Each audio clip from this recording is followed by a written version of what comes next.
Bismillahirrohmanirrohim. Assalamualaikum warahmatullahi wabarakatuh.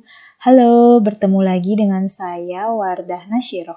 Baiklah, sebelumnya sudah dijelaskan materi mengenai rantes, prosedur rantes, dan contoh soal yang diselesaikan dengan cara manual.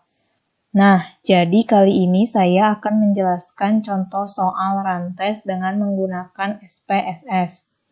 Contoh soal yang akan kita gunakan adalah contoh soal yang sudah kita selesaikan sebelumnya dengan cara manual. Pertama-tama kita buka terlebih dahulu software SPS-nya. Ini sudah saya buka ya.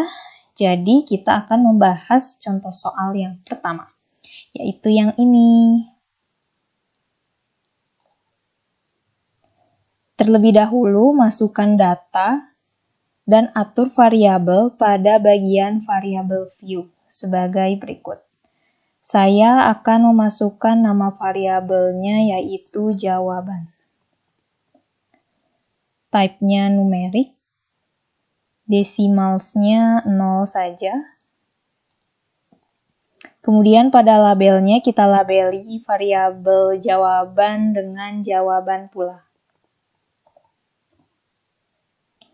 Values-nya yaitu 1 yang artinya mengambil cuti panjang sebelum Idul Fitri. Dan 0 yang artinya mengambil cuti panjang sesudah Idul Fitri. Klik Add dan OK.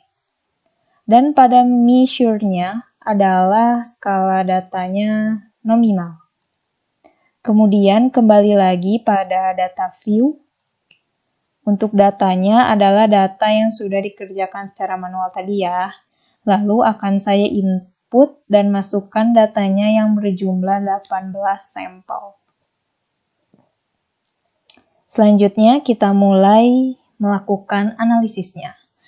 Klik Analyze, pilih Non-Parametric Test, lalu Legacy Dialogs, dan pilih Runs. Masukkan variabel jawaban sebagai test variable list. Pada optionnya, yaitu pilih Descriptive dan Continue. Kemudian pada cut point, pilih min, dan OK. Nah, jadi diperoleh ini dia hasilnya. Dengan jumlah yang mengambil cuti panjang sebelum Idul Fitri adalah 9, dan yang mengambil cuti panjang sesudah Idul Fitri adalah 9 juga. Total sampelnya adalah 18, jumlah runs-nya ada 12, nilai Z yaitu 0,729, dan ini merupakan nilai p-value-nya yaitu 0,466. Nah, jadi nilai p-value lebih besar dari alfa, maka H0 diterima. Jika nilai p-value kurang dari sama dengan alfa, maka H0 ditolak. Nilai alfa yang kita punya adalah 0,05, karena p-value-nya adalah 0,466 dan alfa adalah 0,05, maka p-value lebih besar dari alfa, sehingga H0 diterima. Jadi kesimpulannya, terdapat cukup bukti untuk menyatakan bahwa data waktu pengambilan cuti panjang karyawan terjadi dalam urutan yang random. Nah, selanjutnya kita coba contoh soal yang kedua. Caranya sama persis seperti contoh soal yang pertama. Terlebih dahulu, masukkan data dan atur variabel pada bagian variabel view. Di sini saya memasukkan nama variabelnya yaitu skor, type-nya numerik, desimalsnya 0 saja.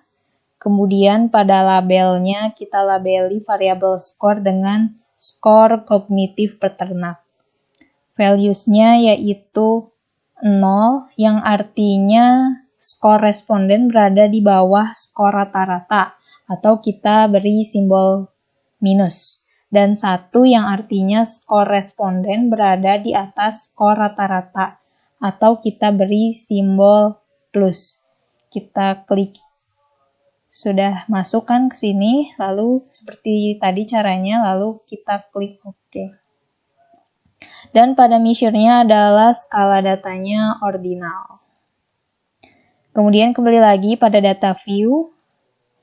Untuk datanya berjumlah 60 sampel sudah saya masukkan, sudah saya input. Selanjutnya kita mulai melakukan analisisnya. Klik Analyze. Ini pilih non-parametric test, lalu Legacy Dialogues, lalu pilih Runs.